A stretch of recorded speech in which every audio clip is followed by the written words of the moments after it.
All right, I guess we're beginning. Hi, everybody. Before we start, is there anybody from the NSO group in the audience? Can you raise your hand? Anybody? All right, just checking. So my name is Seth, and I'm here with my colleagues Max and Andrew, and we're part of the Security Research and Response team at Lookout, and we led the team's investigation of what we're going to show you here today.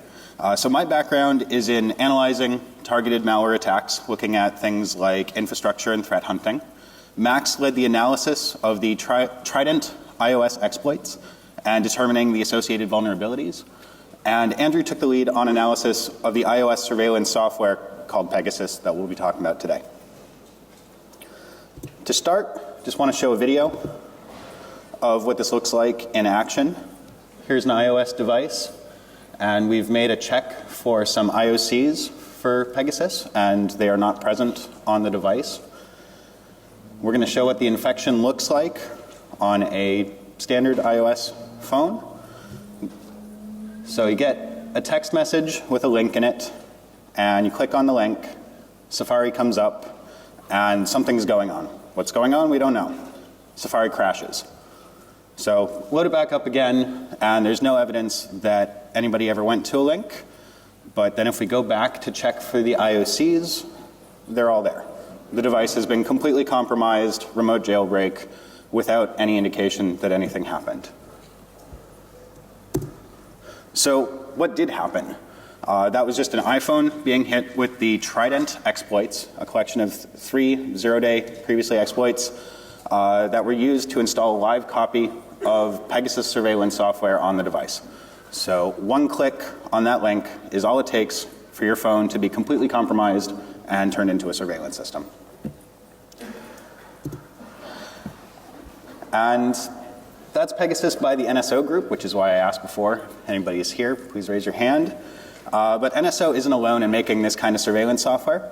You might have heard of some other software and the companies that make it in this area. So there's FinFisher by Gamma, RCS, DaVinci, Galileo by Hacking Team. And the software is sold as lawful intercept for use by governments, law enforcement agencies performing legally authorized surveillance. So this isn't new. I mean, FBI was doing Magic Lantern back in at least 2000, for example. But it's a more recent development that independent software companies are selling surveillance software to any law enforcement or military organization, including governments with well-known histories full of human rights abuses, who don't hesitate to use this technology against activists, journalists, and human rights workers. So that's a good lead-in to how we ended up with a copy of the Pegasus malware and the Trident exploits it used to install itself. Was it discovered as it was being used to spy on an organized crime ring? Was it discovered when it was being used to track a terrorist threat? Unfortunately, not quite. Meet Ahmed Mansoor. He's based in the UAE, and he's known for his work as a human rights defender. He's a recipient of the Martin Ennals Award, sometimes called the Nobel Prize for Human Rights. And he's been arrested and jailed for being supporting a pro-democracy petition in the UAE, and he's banned from travel outside there. On August 10th this year, Mansoor received a text message with a link claiming to have information on Emiratis being tortured in state prisons, something that's pretty relevant to the work that he's doing. And he received another text message the next day. But he knew what to do, fortunately. This is not the first time he was targeted, and Citizen Lab, for this reason, calls him the $1 Million Dissident. So not only has he been targeted by Pegasus, in 2012 he was targeted by Hacking Team's RCS. In 2011 he was targeted by Gamma's FinFisher, and he's also been targeted by Extreme Rat and Spynet Rat and NJ Rat. I think those were all 2013. So he gets a lot of this stuff. Somebody out there has it out for him, and they're not afraid of throwing a lot of money at this problem to try to solve it. The Citizen Lab that I just mentioned is a research group at the Munk School of Global Affairs at the University of Toronto, and it focuses on the intersection of technology and human rights. A little bit of full disclosure, I worked there doing research for 4 years, primarily looking at politically motivated, targeted attacks against human rights organizations and individuals.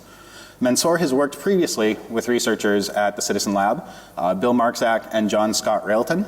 So when he received those links, he knew what to do, and he sent them to Citizen Lab researchers for analysis. Bill and John wrote a really great report. If you're interested, just do a search for Citizen Lab $1 Million Dissident, and that provides very detailed background, context, and information on the command and control infrastructure used here, and threat actor attribution, where they identified Pegasus and the NSO group as the surveillanceware vendor. The research team at Lookout, we received the link and the initial sample from Citizen Lab, and we worked on a deep dive technical analysis of the vulnerabilities, the exploits, and the Pegasus malware itself.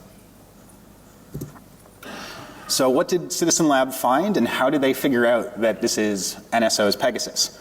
You should go read their report, but the quick version is that Bill and John had been working on another report into Stealth Falcon, which is what they call a threat actor targeting many UAE activists and dissidents, including Mansoor. So when he received those texts, John and Bill scanned the internet for fingerprints of specific behaviors of the command and control domain, and they found over 200 matching IPs. They found related domains, and using a collection of techniques on that public information, they linked those domains back to 2 hosts on the NSO group's network. Looks like a mail server and a QA domain. So it turns out that what Citizen Lab was doing, before they even knew it, they were mapping out NSO's mobile attack infrastructure. And they found through it evidence of related targeted attacks in Mexico and in Kenya. How do they figure out that this is actually Pegasus? Well, it uses Pegasus in the software itself to describe itself, and the sophistication and capabilities are consistent with information released from the hacking team leak. So we're pretty sure that this is the real deal. As for the actor attribution, who is Stealth Falcon? Who is using NSO's malware to target Mansoor? Who would be targeting him, and who would have the money to throw at the problem? So Stealth Falcon has targeted other Emirati dissidents and critics. They counted 27 people attacked over Twitter, of whom 24 are directly related to the UAE. Of those people, 6 of them were either arrested by the UAE government or targeted for arrest and convicted in absentia. Here's a collection of the words that they've used in their tweets and links to malware. Those topics are pretty interesting if you are an Emirati dissident or critic. So take a look at Citizen Lab's report on Stealth Falcon. It's got much more information, and so if you're not able to connect the dots here, you should read their report for a clearer picture on who the threat actor likely is. So with the background on how we found this, let's talk about Pegasus. What is it? The simple answer is that it's high-quality espionage software that's used for complete surveillance of a device. There's nothing particularly groundbreaking here in functionality, just the way they do it, the sophistication and the quality. This should all be familiar if you know about other malware, such as RCS or FinFisher. It's everything from stealing your data to activating the camera, taking video, activating the microphone, and listening in on you remotely without any indication that anything is happening. And Andrew will talk more about Pegasus and its specific capabilities later. I just want to highlight that normally this surveillance isn't possible on iOS. The sandbox is supposed to prevent any app from looking at other apps' data or for accessing hardware in a low-level way. So in order for Pegasus to work, it needs to first jailbreak the device. This is where there's a big change from previous analysis of surveillance software. The attack uses 3 exploits in a chain, which we call Trident, which gives Pegasus complete control of the device as well as persistence on the device. How that operates, a single-use link, like mentioned previously, will exploit a Safari use-after-free bug. Once on the device, a kernel info leak bypasses KSLR, and a kernel use-after-free will compromise the phone. You get a full remote jailbreak. The last stage is installing the surveillance software, Pegasus itself, and setting the device up so that it is re-jailbroken on reboot. And Max will talk about this in much more detail later on. Looking at the exploit chain, these are the CVEs. And we worked with Citizen Lab and Apple to responsibly disclose the vulnerabilities. Of course, we burned them, and work with them as they created the 9.3.5 iOS release in just 10 days, which is a really, really short amount of time given the huge amount of work that it goes into making a new iOS release. The amount of testing, the amount of verification of the bugs without introducing new bugs. 10 days is amazing. So this is how it should be done, and thank you very much to Apple for that. Just to round out the introduction, here's a partial list of apps that Pegasus targets for stealing data from. And I'm really hoping that this doesn't sound like an advertisement for Pegasus. Like, seriously, governments out there, if you're listening, don't buy from them. They're jerks who sell to oppressive regimes targeting human rights activists. Like, how much worse can you get?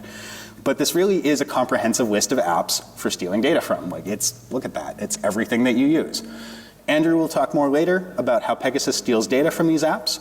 But for now, what you're probably here for are the iOS vulnerabilities and exploits. So I'll hand it over to Max to talk about that. Thanks, Seth. Let's move to the technical analysis of Pegasus. As we say, the Pegasus uses 3 stages and exploits Trident vulnerabilities on each stage. On the first stage, it uses CV4657, which is Safari WebKit remote code execution. Then it jumps to stage number 2, which is CV4655, 4656. One is memory info leak to bypass the Kaiser, and 4656 is a warrant to use kernel level code execution. And finally, it jumped to stage 3, that install Espionage software and use special trick to run unsigned code execution and achieve a jailbreak persistence. So I will check each stage more detailed. So first stage, as I said, contains a single-use Spearfish URL that will be invalidated after a first click. And it contains obfuscated JavaScript. This JavaScript checks for a device type. Is it iPhone? Is it iPad? Check for a processor type, 64 or 32-bit. And based on this information, it downloads different types of stage 2. And of course, it's use a remote code execution vulnerability in a WebKit by downloading a shellcode from a stage 2 and override it in a readable, writable, executable segment. I will check it in detail. So CV used 4657, remote code execution in a WebKit. It exploits use after free vulnerability that's specially crafted by using 2 bugs. And exploit that we see it's not that stable as it relies on a WebKit garbage collector. So how it works? The problem exists in a slow append method of the market argument buffer, and it can be exploited by using a slow append in define properties method. So define properties is a method that can be used to define or modify properties directly on an object. It uses a few arguments. One is the object that will be used for modifying or adding a properties, and actually the properties object, which all enumerable properties constitute descriptors for properties to be defined or modified. It uses pretty simple algorithm containing 2 loops. On the first loop, it checks for proper formatting of each of the property descriptors. And if it's okay, it will be appended to a property descriptors vector. And to make sure this reference to property descriptor not become stale, the market argument buffer mechanism is used that makes sure this reference will be not deallocated during the next garbage collector cycle. And here is the second loop. So the second loop running after each property descriptor has been validated, and it uses a define of property method to associate user-defined property with the target object. And here's the problem here, because define of property may be used to call user-defined method. And if in one of these user-defined methods the garbage collector cycle will be triggered, it may lead to any unreferenced object in a heap to be deallocated. To more deeply understand the problem, let's check how the market argument buffer works. So first of all, a few words about the JavaScript core garbage collector. The garbage collector is responsible for deallocating objects from a heap that are no longer referenced, and it's running on a different time spots. It depends on the memory pressure and depends on a device type. So basically what it's doing is it's walking through a market argument buffer stack and check is object have any references. Object reference also may exist on application heap. In this case, slow append will be used, the alternate method. So market argument buffer use stack to keep track of object, but starting from the 9th object, it will be appended to a market argument buffer, it will move to a heap. And here is another problem that running a slow append will expand a capacity, and as we see on the code on the right, when M size will be more or equal to M capacity, slow append will be used. So the problem here is it will be running just once, because M capacity will be expanded. I will show it more detailed.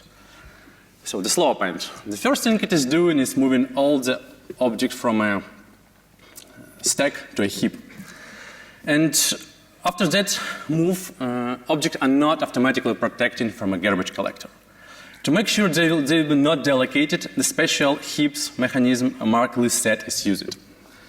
To make that, the heap context acquired and it's added to a mark list set. And here's the problem here, as we see, if there is not possible to acquire a heap context, it will be not added to a mark list set. And how the heap context may be acquired? It's called a heap method on a heap class. And the very first thing it's doing is checking if the underlying object is a JS cell. For this, is cell is used and it's checking for underlying object tag.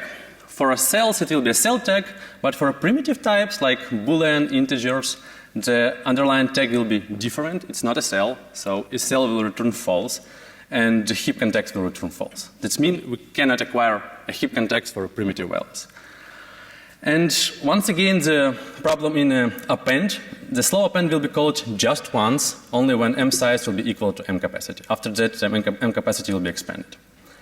How we can use all this information? So first of all, we can append more than 8 values to market argument buffer to force it to move from a stack-based buffer to a heap. And if the 9th value will be a primitive type, like a Boolean or integer, it will be not added to a mark list set. And the problem that all the subsequent values will be not added to a mark list set. That leads that all values on a heap will be not automatically protected from a garbage collector. If somehow we can trigger a user-defined method that remove JavaScript references to this object will be deallocated. So let's exploit all this information. In order to achieve arbitrary code execution, exploit use a specified properties object that contain 12 properties. So first 9 properties have like a simple type, a number type, and it will force market argument buffer to move from a stack to a heap. And as we see, the P8 property, it's a simple type. It will trigger a bug in a market argument buffer. The values, this value and all the corresponding values will be not marked. So that leads it not number and array will be not protected by garbage collector. And when define on properties method will be walking through the props and trying to convert not number object to a number, it will call the user defined toString that we see on the right. What does the toString is doing? It remove the JavaScript reference to array object and try to call the garbage collector by allocating a large amount of memory. This will trigger a garbage collector that will deallocate the array object from a heap. And the very last thing it is doing, try to make a new allocation to overlap the new JS array object on a stale one. So using this special crafted use after free and the shellcode from a stage 2, the Pegasus allows to run a kernel exploit that I will talk next. So stage 2 contains a payload which is a shellcode and a compressor data. The shellcode uses it for kernel exploitation in a Safari context. And the compressor data is just a loader that downloads the decrypt stage 3 and the configuration file which contain addresses and decryption keys. One of the CVs used is a 4655, is info leak that can be used to bypass the KSLR by leaking kernel addresses. The problem here is that there are missing bound checking in a OS number constructor and OS unserialized binary, which leads that attacker can create OS number object with a high number of bits and trigger it from IO registry entry get property bytes. And unfortunately, it can be triggered within the application sandbox. Let's check the problem more detailed. So IOS unserialized binary is a method to handle binary serialized data. It converts a binary format to a basic kernel data object. It supports different container types like arrays, dictionary sets, object types, numbers, strings, booleans. And the point of interest in here is OS number. So as we see, the OS number constructor got called without any input values validation. So just OS number with number call. What it's doing, it's call a designated constructor OS number init, again without any checks for length property. And finally, init. So init blinded trust all the input arguments to a method and overwrite one of the object fields with new number of bits in this case. The problem that the size variable will be overwritten, and this size variable will be used in the other methods of the same object. In this case, for example, number of bytes, which leads that return value of number of bytes fully controlled by attacker, because we control a size. How we can be used? Let's check who is running the number of bytes. Unfortunately, IO register enter get property bytes.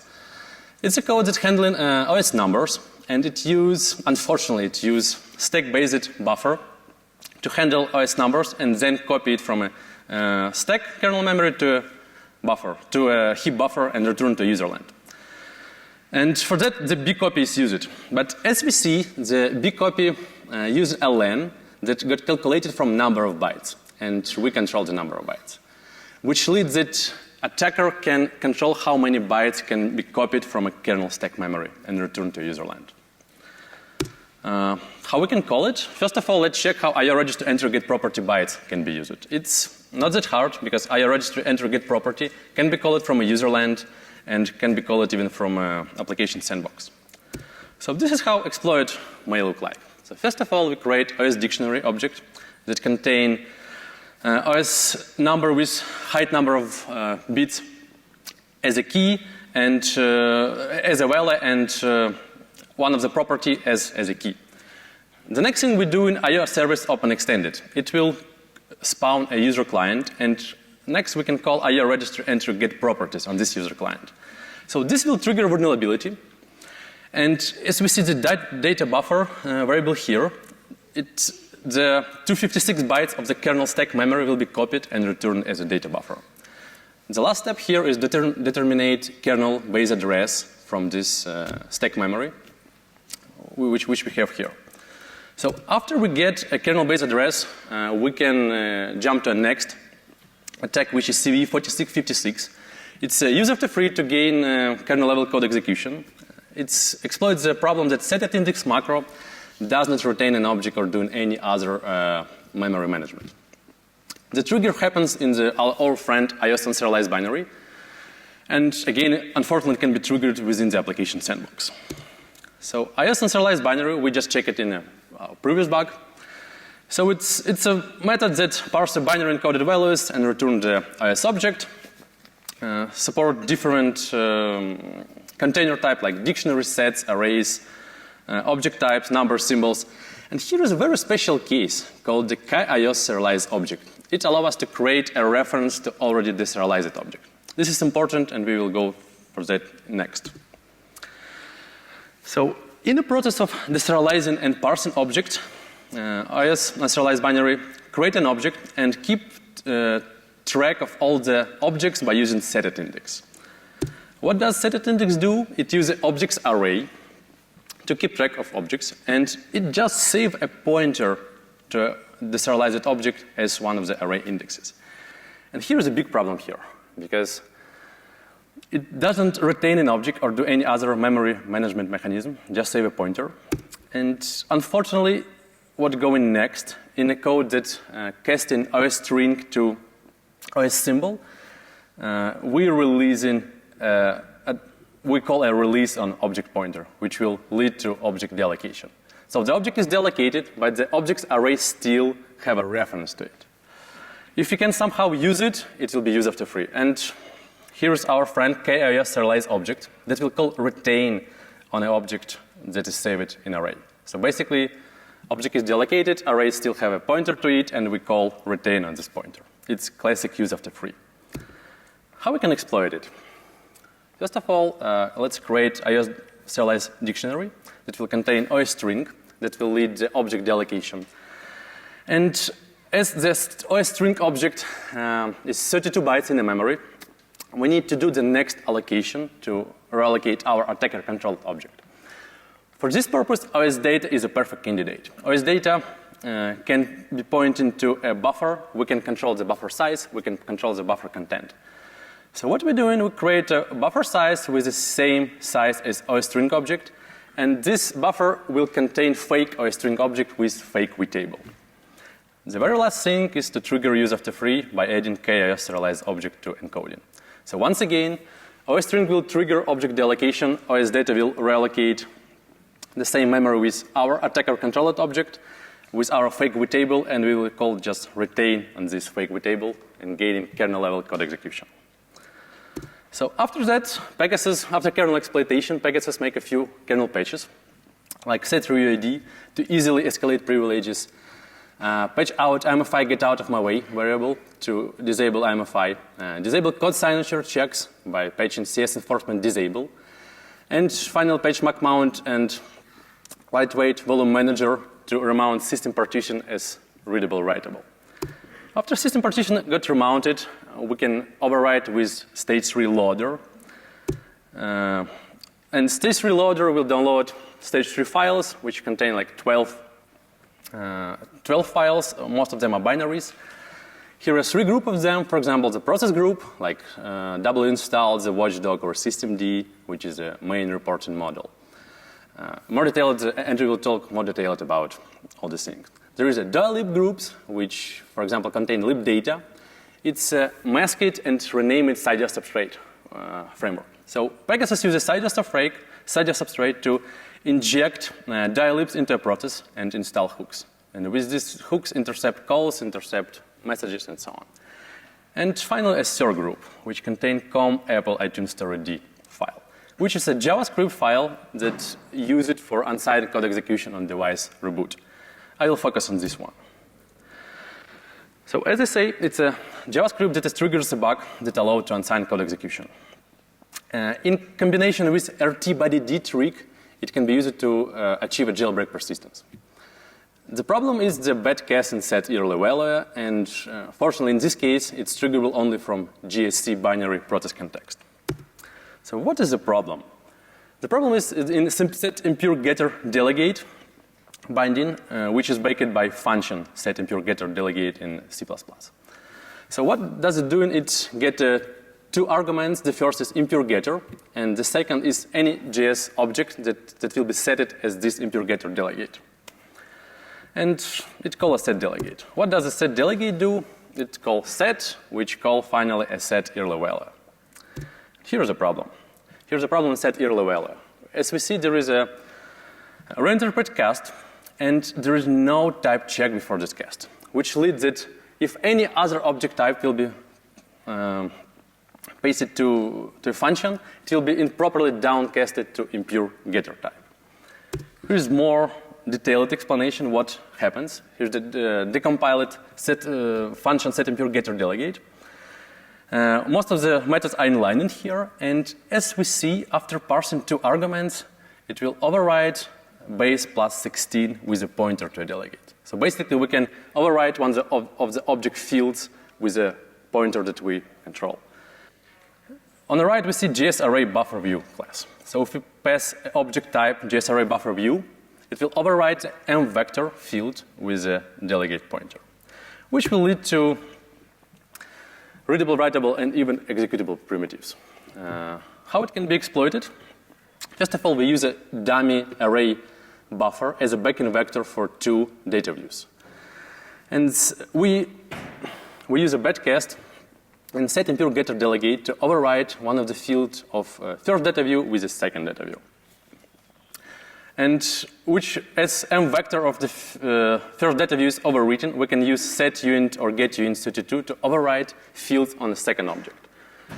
What does it give us? We can override the object array buffer address to be 0 and length to be 4 gigabytes and type to be fast array mode. So what just happened? We override data view to make it starting from 0 to map the entire process memory. So basically we can call set or get uint32 to arbitrarily read-write in the entire process. And execution primitive. The same thing can be used, but now we need to call setImpureGetter delegate twice. And instead of exposing the entire process memory, we can leak the object address. If we can leak an object address, we can create a JS function object that will contain hundreds or thousands of empty try-catch blocks, and we'll start just to execute them. This will lead that JIT will try to compile JavaScript to a native code. For that purpose, readable, writable, executable segment will be allocated. We can leak the address of this readable, writable, executable segment, overwrite it with a shellcode, and call to overwrite to execute it. So this is how kernel got re-exploited on each device boot by using the JavaScript. And the very last thing I want to talk is a persistent mechanism. It exploits knowledge that system will launch RT-BDD daemon with early boot argument. And if you can copy the GSC binary from JavaScript core, which is signed by Apple, rename it as RT-BDD, then create a symlink, name it early boot, that will point to JavaScript file that contains a shellcode and this bedcast. When system starts, it tries to run RT-BDD early boot, and instead it will launch GSC with JSExploit. So this is the persistent tree. And next, I will pass the word to Andrew, who will talk about espionage techniques used in a Pegasus. Thank you, Max. So we've talked about now the vulnerabilities, how we've jailbroken the device, and now kind of the end result of that is kind of what we saw in stage 3 was essentially the espionage software, the malware payload that actually gets installed. And we talked about there's a lot of services that come down for spawning system services, processes, things like injecting, being able to hook the applications we'll talk about in a moment, and then all of the dynamic libraries as well that are involved to basically hook into the apps to provide hooking. But then kind of let's go into a little bit of the techniques that we found within this espionage software package that's there. So a little bit of things to avoid detection as best they can in analysis. So every time one of those links that we receive that we found, right, got from Citizen Lab or that we discovered through some crawling techniques, they're one-time use links. So once you visit the link, if you try to revisit it again, basically you'll just get redirected to another site. In most cases it was a redirect for Google for whatever country the site was being served from. In other cases it was other random news sites and things like that were happening.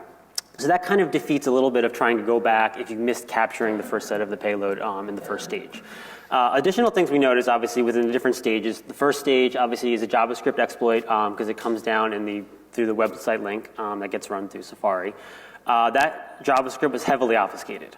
We initially looked at it. It took about a day to look at what was going on. It took a few more days actually to really dissect the different pieces that was going on and learning about what was happening. In addition, the other pieces of code, like the Objective-C code that's been in there as well, all heavily obfuscated, all hiding common identifiers and things that you would try to figure out easily what's going on with that. Additionally, there were other things that were going on with the payloads that came down. So for example, stage 2 comes down as a compressed payload, but then stage 2 actually, funny enough, contains an encryption key which is used to decrypt the stage 3, which is the encrypted payload that that Max talked about as well. And actually, funny enough, with the actual password, the encryption key, that key actually rotates every time you visit a new link. That's a different key every single time. So they are rotating the key in every single sample that comes through that. And then finally, the spyware components, as we talked about, and as Max alluded to as well, with like the RT-BDD, the processes and application binaries are all hidden to look like system services, so that if you were able to stat some of these files and look at them, you wouldn't really see much difference going on from a base system. So some of the techniques additionally we saw like on the device actually to avoid staying undetectable. There was code in there that actually would go through and turn off the ability for the iOS system to actually go ahead and update. So if a new iOS version came down, it could prevent that from actually happening so that it can continue its persistence on the device. Additional things like we saw in the initial video, which is it would clear mobile Safari's history and caches so that as we opened it back up, there's no indication of where you went or what happened.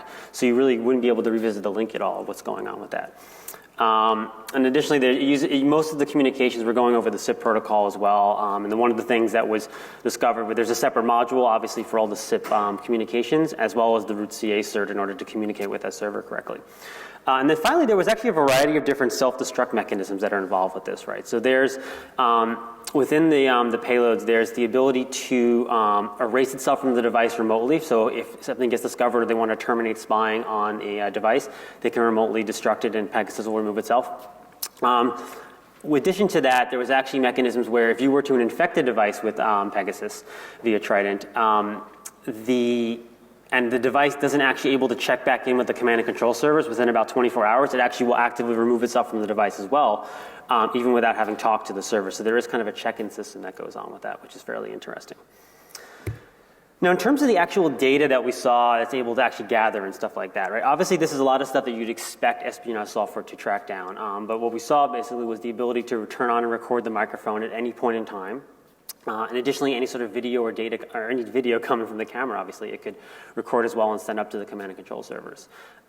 It collects information like the SIM card you're using and what sort of cell network you're on to kind of identify you and track you, as well as your actual physical location when it can turn the GPS location on.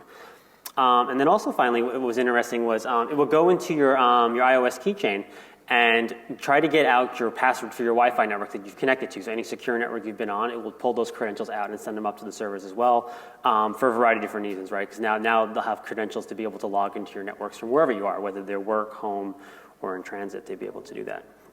So in terms of some of the data collection that we talked about, in terms of like, we mentioned the term application hooking a lot, right? And as Seth kind of alluded to, typically, you can't do this on a non-jailbroken iOS device. The sandbox prevents you from spying on the other applications in the system.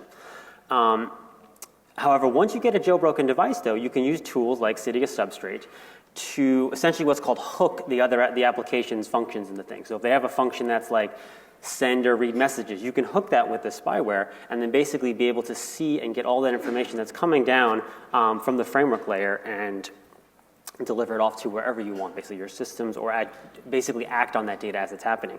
So for example, if you have apps that are using end-to-end encryption, at some point that data has to be decoded for you to view it on your phone. The malware will hook that process where it's actually shown, and then they can get the plain text out without having to worry about the encryption piece. That's all done through the Cydia Substrate libraries that we discovered. And that's kind of at a high level what it looks like. Typically, you wouldn't have the big red Pegasus block there, but once it's in, everything kind of filters through for the apps that they've chosen to filter and hook through. They can all filter it, look at every single function, and go from there. And we discovered a lot of different apps that were out there. And the way we did this was we were looking through the code and all the binaries and samples, and there's a large table of exported functions when we were looking through it. And that list basically lists every single application that they've written a hook or some sort of method for in order to tackle. And it covers kind of the common ones that you'd find out there. Additionally, what we discovered is that the spyware malware could be packaged in a way where depending on where you want to target, different dilibs for the app hooking could be functions. So for example, on the earlier slides, we had one that came down with Viber modules, WhatsApp modules, and I believe another one for some data collection as well for some apps. But within looking at the other kind of function hooks and stuff, there's lots of different export functions for hooking the variety of different messages that are out there as well, or applications out there as well. So it's a very extensive list. And all it takes is another analyst to go and add more hooks and functions to further enhance the malware out there. Now, to provide a little bit of historical context in terms of why this is incredibly interesting and why we believe it got a lot of news was that, typically, there's been very few remote jailbreaks that have been made public out there that really require almost zero to one single-click user interaction, right? This was simply just send a link, they click on the link, and the device is exploited. The last similar one that was actually public was probably about a jailbreak called Jailbreak Me, version 3 actually, where you would just go to a website, jailbreak.me, and it would use a PDF or a font exploit in order to jailbreak the device remotely. But in that case, that was a public jailbreak. The user opted into jailbreaking their device. In this case, this remotely jailbreaks your device without actually accepting that you want this to happen, essentially. And also additionally, with some of the bugs, as Max explained as well, is that they can be triggered from an app sandbox as well. So while the method of delivery in this case was easier to do through just an SMS text message or via social networks for the clicking on the link.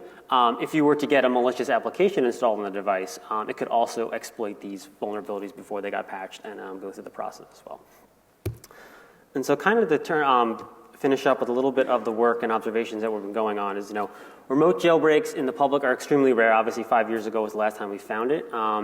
But this is another one. It's always been believed that they were out there in the private, and this kind of just proves the case that they are there. Additionally, it's rarer to find kind of this highly engineered piece of spyware malware that we found. In terms of the comprehensiveness of the hooks that were there, the testing process, all the different features in terms of the hide its tracks, obfuscate and encrypt the different payloads, cycling through single-use links and stuff like that. Very highly advanced of a very good piece of software that exists there. And this is kind of differentiate this between this is commercially developed versus stuff that's kind of homegrown on the side, whereas there's a lot of extra effort that was put into building this sort of stuff as well. And then we're continuing to hunt down other sorts of products like this as well out in the ecosystem using a variety of different data and sensor networks that we have out there. And finally, I want to give thanks to all the people that were involved in this. It wasn't just the three of us. It was actually a lot of collaboration with the Citizen Lab team out there. We had a large team at Lookout that involved all those different binaries that we showed. Everything had to be reverse engineered and understood. So we had our entire team jump on board with that, which is great. We had a couple different outside research organizations that helped as well in terms of helping with the technical writing and further understanding of the vulnerability analysis. So that was extremely great. And then finally, a bunch of links that you can get from the slide deck as well. The Citizen Lab blogs that we've talked about, the initial Lookout blog, and then actually last night we published the full technical teardown. It's about 40 plus pages PDF that explains very clear detail how all the vulnerabilities work that Max just explained and all the nuances. So if you're interested in that, you can go and download that PDF as well and get all the details. But with that, I want to thank you very much, and we can open it up for questions.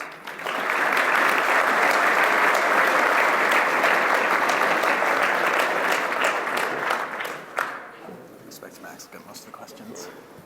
Well, you might get some. Yeah. No? Just one near the microphone. Yeah. One question. You mentioned that SIM card data was used and collected. Did you consider the possibility that this data was used for some network-based attack? Because Kingfisher and hacking teams, they also provide network-related services. So what SIM card data was collected? Would that help? Okay, then. Okay. Yeah, so the SIM card data that we believe we collected was kind of what was the SIM operator, where it was from, what the country of origin of the operator of the SIM card, and where it was issued, basically. So that could be used for tracking information in their backend at some point. It's an additional piece of information they have, yeah. But we didn't see any notion, at least in the samples that we encountered, for a further network-based attack from that. But at this point, they've already compromised your device, so they can launch whatever attack they want. Is there any other questions? Can't see anybody. People aren't really into questions. Okay. Oh, someone over there. Hi, I just saw. Did it actually use SIP to exfiltrate the data? Is that what you're saying? Can you repeat the question? You said that it used SIP to transport the data. Yes. So Yes. it's using SIP to exfiltrate the data off the device. Correct, yes. Huh. So we UDP over sort of 5060. What? Sorry. Port sort of using UDP over port 5060 sort of thing. Encrypted or? It's like they use their own certificate and embed the asterisk for communicating with through a SIP protocol with command control.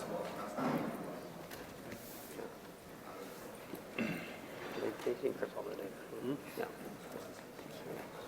The lights are red. Hi, such a serious product probably has an Android support and other platforms, PC maybe. Did you see anything? Yeah, so they, if you look in the reports, actually, they market additional products for Android and BlackBerry as well. This study that we did was strictly the iOS related piece, but we do know that there's an Android product out there as well, for sure.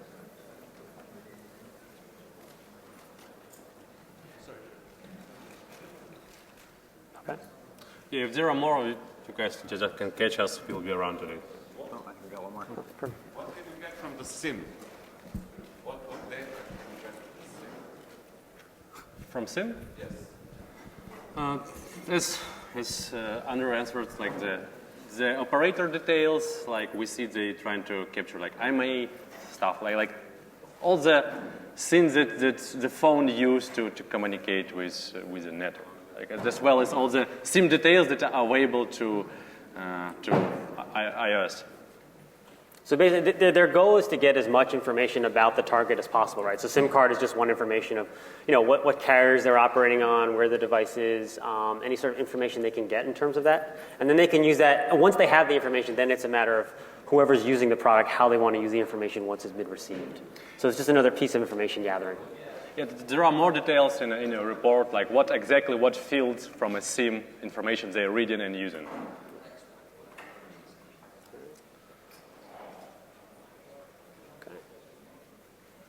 Thank you very much. Thank you.